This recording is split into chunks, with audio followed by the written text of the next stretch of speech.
ओम शांति।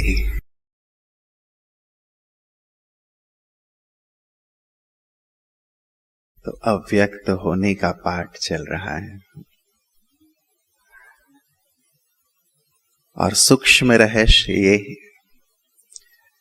कि जब बाबा अव्यक्त हुए थे तब बाबा ने ही ये बात कही थी कि सेवाओं को एक सुंदर विस्तार देने के लिए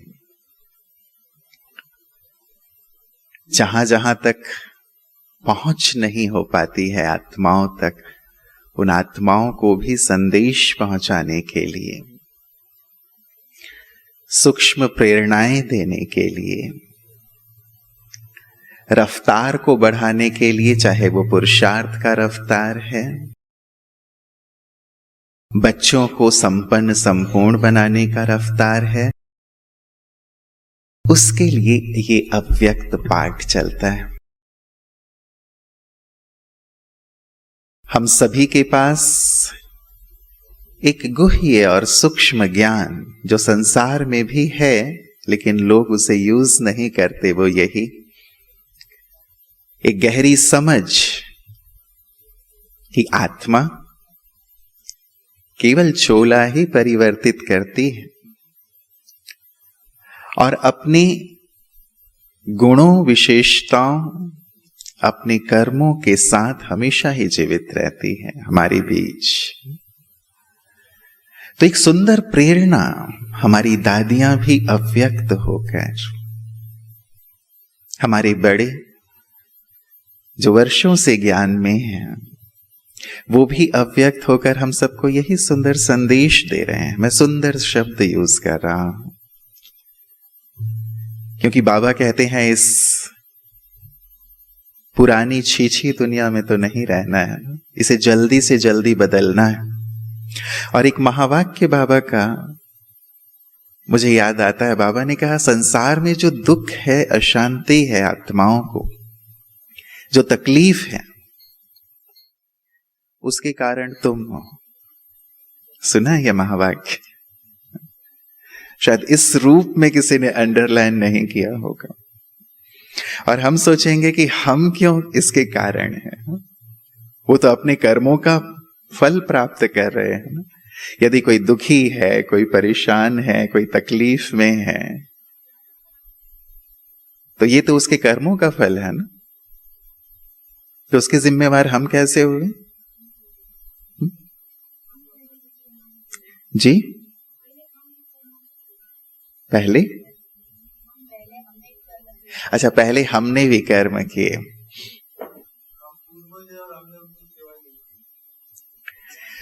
बाबा ने कहा कि जितनी जल्दी, लास्ट संडे की मुरली आपको याद होगी, बाबा ने कहा तुम संपन्न बनोगे तो दुखी अशांत आत्माओं की दुख अशांति खत्म होगी, समाप्त होगी। तुम्हारे पुरुषार्थ का रफ्तार तीव्र होगा, ढीला ढाला नहीं, तो आत्माओं की ये तकलीफें जल्द से जल्द समाप्त होंगी। तो हम पूर्वज हैं, हम आधार मूर्त हैं। हमारी संपन्नता आत्माओं के कष्टों को भी संपन्न करेगी, समाप्त करेगी, इसलिए हम आधार हैं। तो अव्यक्त होने का जो पाठ चल रहा है वो हम सबको प्रेरित करने के लिए है कि हम अपनी रफ्तार को बढ़ाएं।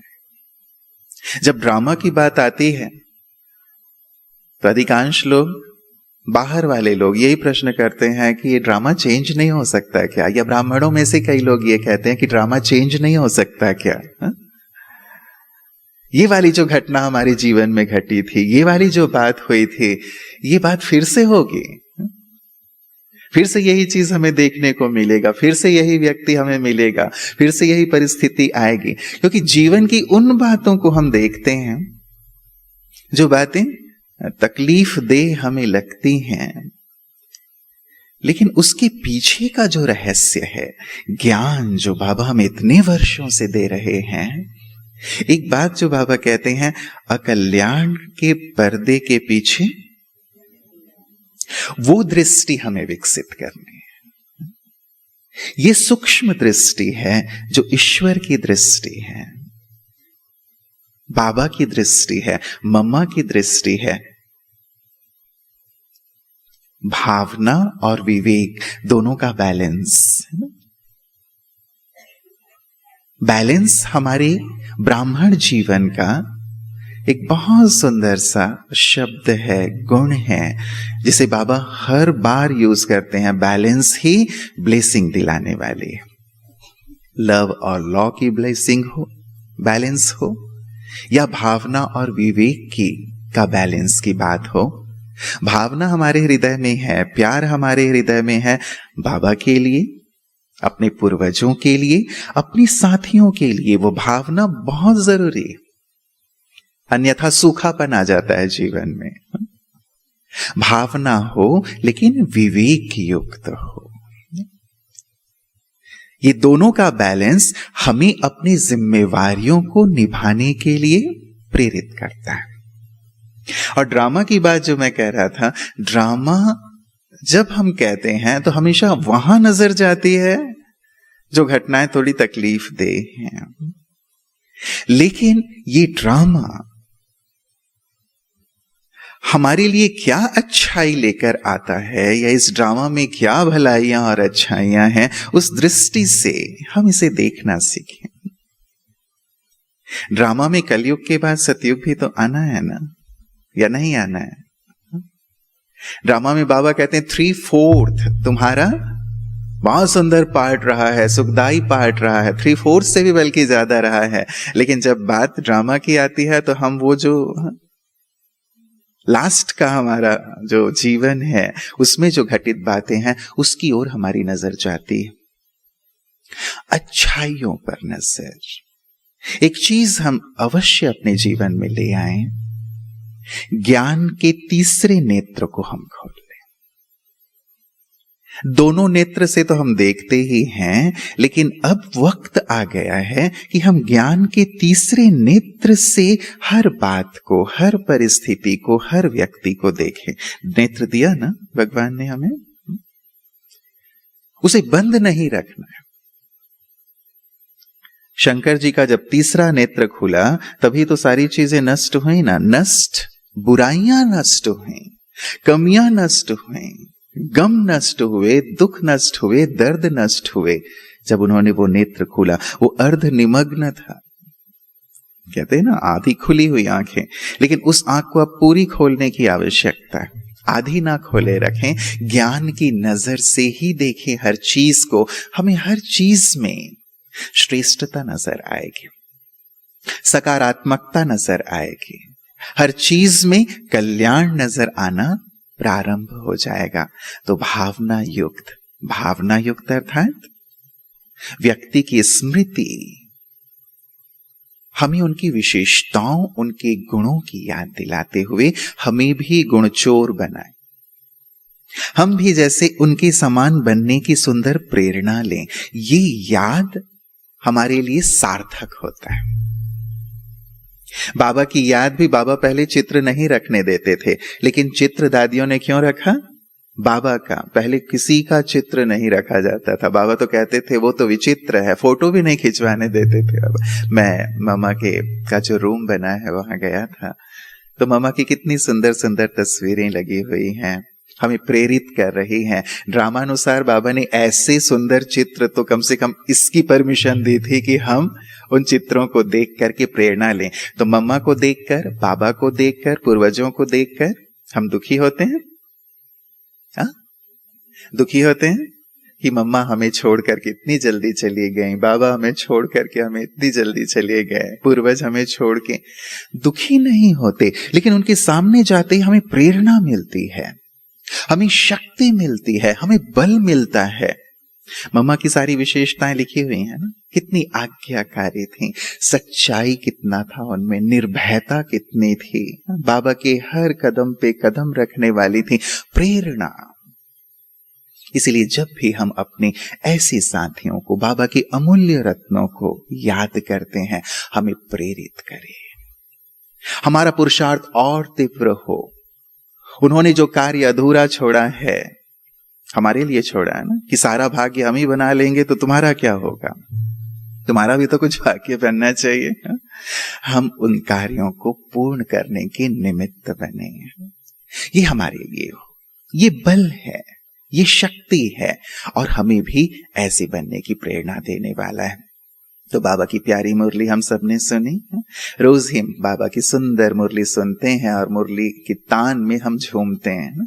दादी का भी, दादी की सुंदर प्रेरणा, और पूरे विश्व भर में एक ही जगदम्बा भवन है। हमारी मम्मा इतनी गुप्त और सबसे आगे, उन्होंने अपने लिए कुछ रखा ही नहीं, ऐसा पुरुषार्थ किया कि किसी को संकल्प भी ऐसा ना रहे कि मम्मा के लिए कुछ ऐसा हम करें। इसीलिए गुप्त सरस्वती है, लेकिन ये जगदम्बा भवन हमें मम्मा की याद सुंदर दिलाता है, और साथ ही हमारी दादी जानकी जी की भी सुंदर स्मृति। दोनों ही मुरली की दीवानी थी ना। मुरली को हम मां यदि बना लेना तो मां की पालना, मां की शिक्षा, वो हमें इतनी सशक्त बना देती है, शक्तिशाली बना देती है कि हर परिस्थिति, हर अचानक के पेपर के लिए हम तैयार हो जाते हैं। सबने पेपर पास किया ना, हमारी दादियों ने भी। मम्मा का वो चित्र आपने देखा होगा, संभवतः यहां लगा भी होगा शीतल बहन। लास्ट समय में जब मम्मा हॉस्पिटल में थे, है ना, आपने मम्मा का फेस देखा? ऐसा लग रहा है कि बस मम्मा को पता है कि वो अव्यक्त होने वाले हैं, कुछ ही वक्त रह गया है, लेकिन मम्मा के फेस में कितनी डिविनिटी है, कितनी निश्चिंतता है, कितना शक्ति भरा हुआ है, और ऐसा कहीं भी रिंचक भी भाव नहीं है कि कोई तकलीफ है, बल्कि देह में कितनी तकलीफ थी मम्मा को, लेकिन फिर भी एक प्रेरणा है ना उस सुंदर चित्र में भी। ये बल कहां से आया? मुरली से। मम्मा भी मुरली की बिल्कुल दीवानी, और हमारी दादी जानकी जी को तो हम जानते ही हैं। दादी जानकी पूछा करते थे कि बताओ तुम ब्राह्मण हो या गोप गोपी हो? कौन है आप सब? गोप गोपी हैं, ब्राह्मण नहीं है। हा? कौन है जो जगदम्बा भवन में क्लास करने आते हैं? भाई बहने हाथ उठाएं जरा, जो रोज आते हैं यहाँ पे। अच्छा, बहुत सुंदर। तो क्या है, गोप गोपी हैं या ब्राह्मण हैं? भाइयों, गोप गोपी हैं, ब्राह्मण नहीं है, दोनों हैं। अच्छा, चतुर हैं। तो दादी ने बहुत प्यारी सी बात कही, ब्राह्मण तो हम तभी बन गए थे जब हम बाबा के पास आए। जैसे ही हमारा जन्म हुआ, अलौकिक जन्म हुआ, हमने ज्ञान सुना, ब्राह्मण तो हम उसी दिन बन गए थे। लेकिन गोप गोपियां वो हैं जो मुरली के बिना रह नहीं सकते, जो मुरली की तान में झूमते हैं, नाचते हैं, गाते हैं। मुरली ही जिनका जीवन है। लेकिन मुरली को जैसे उन्होंने अपने जीवन में लाया ना, मैं थोड़ी समय में वो बातें जो आपको बहुत ध्यान में रखने की है, हम रोज मुरली सुनते हैं, लेकिन मुरली को हम 4 स्टेप्स में जरूर फॉलो किया करें। रोज की मुरली को, यह है मुरली के लिए सही रिस्पेक्ट। और साथ ही जैसे दादियों ने, मम्मा ने, हमारे बड़ों ने मुरली को उतार लिया, पी लिया उसे, वैसे हमें पी लेना है। कैसे? फर्स्ट स्टेप है मुरली सुनना और सुनाना।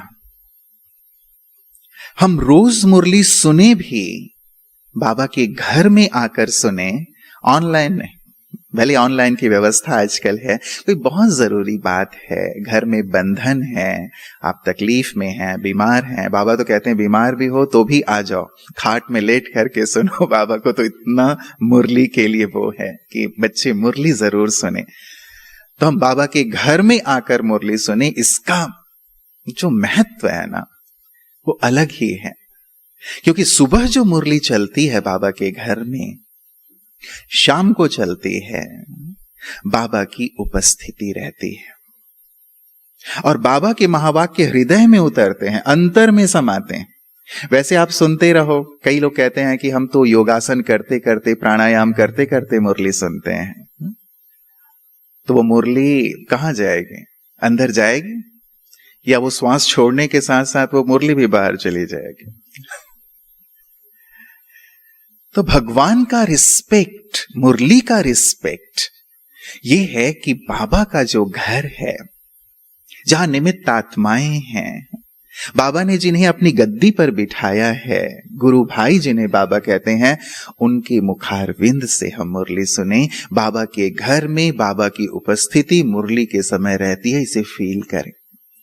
वो महावाक्य अंतर मन में समाता है। बाद में भले हम YouTube में सुने, व्हाट्सएप में सुने जरूर, 2 बार सुने, 4 बार सुने, दादी तो 24 बार पढ़ लिया करती थी। हमें भी जितना वक्त मिलता है हम सुन लें, लेकिन एक बार तो बाबा के घर में। तो फर्स्ट स्टेप है मुरली सुनना और सुनाना। दूसरों को भी हम जरूर सुनाएं। मिलते तो है ना एक दूसरे से, फोन पे भी हमारी बात होती है। शुरुआत करो, आज बाबा ने क्या कहा। एक मुरली की पॉइंट जरूर सुनाने की आदत डाल लें, कम से कम एक। तो सामने वाले को भी भूला हुआ होगा, तो कई बार होता है ना, आज बाबा ने मुरली में क्या कहा, आप अचानक किसी से पूछ लो तो मुरली के पॉइंट याद आती है। या ये कहते हैं कि नहीं बहुत अच्छी मुरली थी, मुरली तो बहुत अच्छी थी, वो तो रहेगी, भगवान की मुरली है, लेकिन वो पॉइंट याद आती है या हमें वक्त लगता है? मतलब बातों का प्रभाव ज्यादा है, और भगवान की 4 पेज की मुरली जो उन्होंने सुनाई, इतनी अच्छी अच्छी बातें सुनाई, सुनते हुए हम इतने आनंदित हो रहे होते हैं, लेकिन बाद में यदि सुनाने की आदत होगी ना, तो आपको भी याद रहेगी कि मुझे सुनाना है। और सामने वाला भी यदि आपको देखेगा तो उसे लगेगा कि अब मुझे मुरली के पॉइंट्स जरूर ये पूछेंगे, मैं याद करके रखूं। अच्छी बात है ना, बातों की शेयरिंग तो करते हैं, लेकिन मुरली की बातें, भगवान की बातें जो हमें श्रेष्ठ बनाने वाली हैं, संजीवनी है, ऐसे अनमोल रतन हैं जो संसार में कहीं नहीं मिलेंगे, जो हमारे जीवन को अनमोल बनाने वाले हैं, उसकी शेयरिंग हम कितनी करते हैं सारे दिन एक दूसरे से। मम्मा जब भी किसी से मिलती थी तो कारोबार की बात बाद में करते थे, यज्ञ में ही रहते थे, बाहर तो मामा का भी कम जाना होता था, लेकिन कारोबार की भी बात करनी है तो पहले आज बाबा ने ये कहा, उसके बाद कारोबार की बात। हमें भी तो फॉलो करना है ना। तो एक बात जरूर सुना के फिर आप अन्य बातें करें, इसे धारणा में लाएं। दूसरा स्टेप, मुरली को समझना। समझना, जिसे बाबा कई बार कहते हैं कि बच्चे समझा समझा, कहते हैं ना बाबा, और हम कहते हैं हाँ हाँ बाबा हमने समझ लिया, लेकिन बाबा को पता है कि अभी इन्होंने समझा नहीं है, अभी केवल सुना है। समझ में कब आती है कोई बात? जब उस पर विचार सागर मंथन करते हैं। जब तक आप विचार सागर मंथन नहीं करेंगे तब तक आपको समझ में नहीं आएगी बात। ऊपर ऊपर से केवल दिमाग तक है वो चीज, मतलब हमने याद रखी है कि ये एक पॉइंट है, अच्छी पॉइंट है, लेकिन उसकी महत्ता क्या है, उसका सार क्या है, उसमें क्या शक्ति है, वो क्यों जीवन में आना चाहिए, वो तभी हमारी समझ में आएगा जब हम उस पर विचार सागर मंथन करेंगे। बाबा हमेशा गाय का एग्जाम्पल देते हैं कि गाय घास खाती है और क्या करती है, उगारती है एकांत में जाकर। हम क्या एकांत में बैठकर मुरली को ऐसे ही उगारते हैं? हमें अपने आप से पूछना है। मुरली सुनी और तुरंत हम भाग लिए, अपने काम में चल पड़े, ठीक है, घर जाना होता है, काम पे भी जाना होता है, लेकिन एक वक्त ऐसा निर्धारित कर लें जिसमें मुझे मुरली की गहराई से मनन चिंतन करना है। चलते फिरते हो बहुत अच्छा है, बस में आप सफर करते हैं बहुत अच्छा है, आप इसे एक आदत बना लें कि आज बाबा ने जो बात कही उसमें से कम एक बात को तो मुझे गहराई से उगारना जरूर है, क्योंकि जब तक मनन चिंतन नहीं करेंगे वो शक्ति भी नहीं बनेगी वो बात, और साथ ही समझ में भी नहीं आएगी। समझना है यदि उसे, तो मुझे विचार सागर मंथन जरूर करना है। बाबा कहते मनन करेंगे तो मक्खन निकलेगा। जितना बिलोएंगे उतना ही तो मक्खन निकलेगा। बिलोते ही नहीं तो दूध का दूध ही रह जाएगा। और आजकल गर्मी है, दूध फट भी जाएगा, है ना, खराब भी हो जाता है। खराब होना अर्थात ज्ञान तो अविनाशी है लेकिन अंदर नहीं गया, राइट। इसीलिए समझने के लिए आवश्यक है कि हम मनन चिंतन जरूर करें। तीसरा स्टेप है अनुभव करना। बाबा हमेशा कहते हैं कि बच्चे अनुभव की अथॉरिटी बनो, अनुभवी बनो। यदि तुमने अनुभव कर लिया किसी चीज का, तो फिर संसार का कोई भी व्यक्ति कहे कि नहीं ये बात ऐसी नहीं है, ऐसी है, तो आप उसे मानेंगे नहीं, क्योंकि आपने अनुभव कर लिया उस चीज का।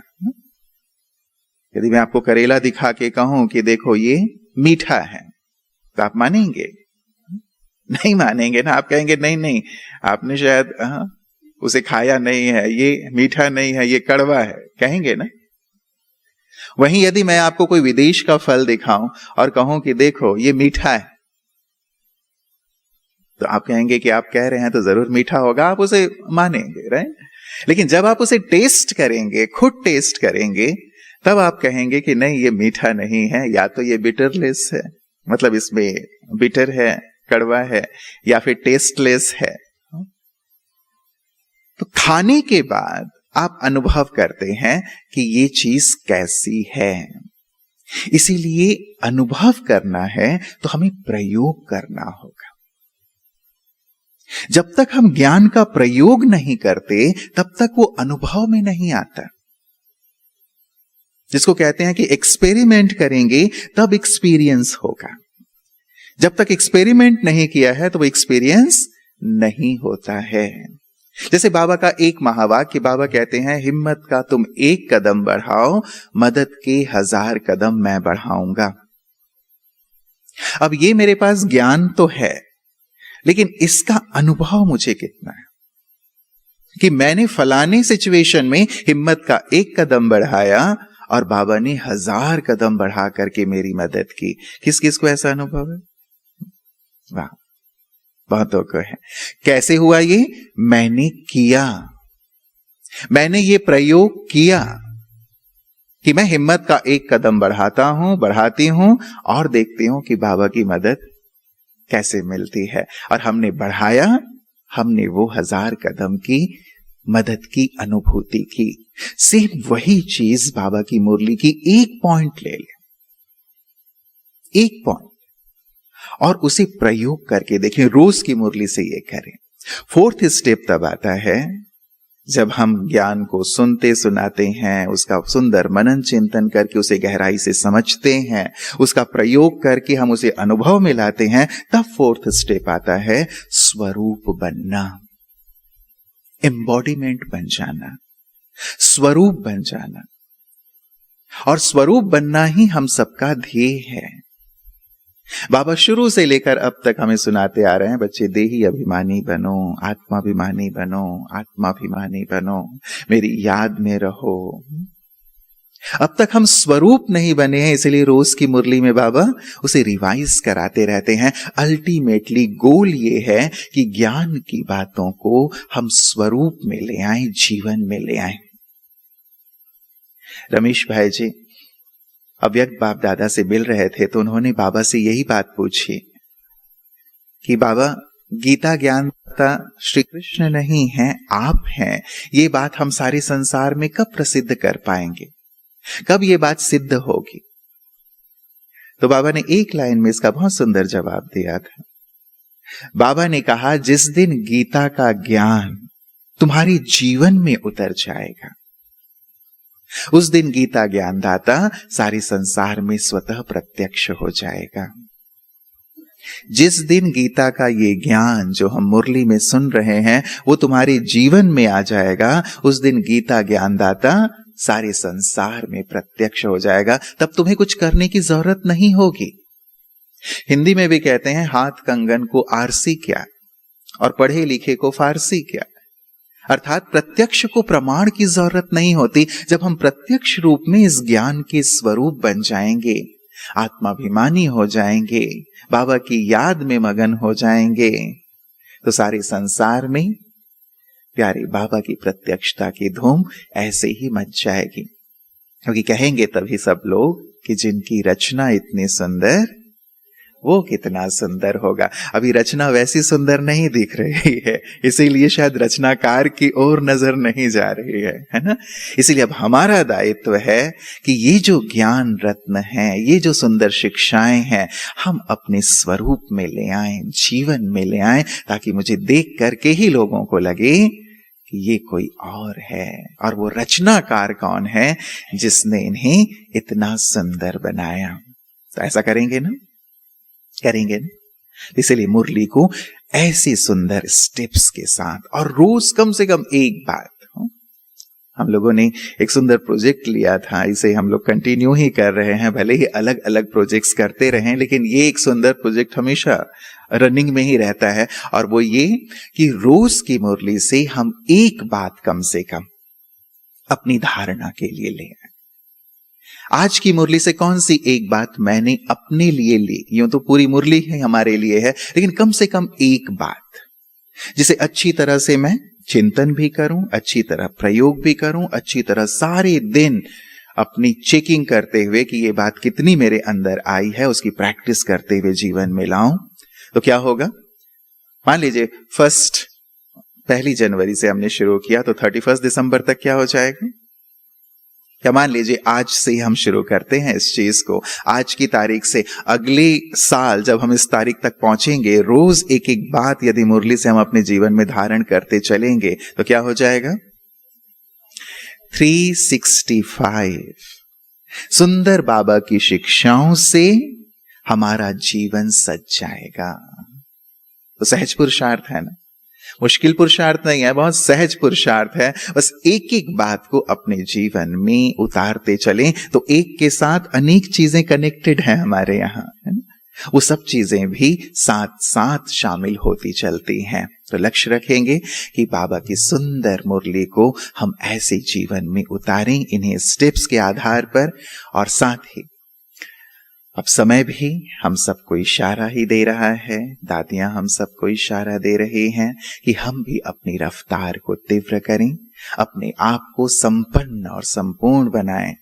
यदि तुरंत मुझे भी चलना पड़े, मैं तैयार रहूं, ऐसा एवर रेडी रहूं, क्योंकि बाबा को हमने जीवन दिया है, और परमात्मा को, बाबा को, ड्रामा को जहां मेरी ज्यादा आवश्यकता है वहां वो यूज करें। बस मैं अपने आप को रेडी रखूं। दिल से पूछना है, क्या मैं रेडी हूं? एवर रेडी हूं? और यदि नहीं हूं तो मेरा सारा पुरुषार्थ उसी के लिए कि मैं अपने आप को जल्द से जल्द संपन्न और संपूर्ण बना लूं, ताकि मैं संसार के लिए एक ऐसा आदर्श बन जाऊं, सबके लिए ऐसा प्रेरक बन जाऊं, जिसे देख करके ही और भी अपने जीवन को वैसा बनाने के लिए बाध्य भी हों, प्रेरित हों, और बाबा भी कहें वाह बच्चे वाह। ठीक है, ऐसी जीवन बनाएंगे ना। आप सबसे यहां मिलकर के जगदम्बा भवन में आकर बहुत अच्छा लगा। कारण निमित्त हमारे ईश्वर भाई बने, ईश्वर ही निमित्त बनते हैं, है ना, चीजों के लिए। तो हमारे ईश्वर भाई जी निमित्त बने, लेकिन आप सबसे मिलकर बहुत अच्छा लगा। तो बस हमें अब अपनी रफ्तार को बढ़ाना है, बाबा की आशाओं, बाबा की जो प्रेरणाएं हैं, उन्हें जल्द से जल्द पूर्ण करना है। यही सुंदर संकल्प लेकर के आगे बढ़ेंगे। ओम शांति।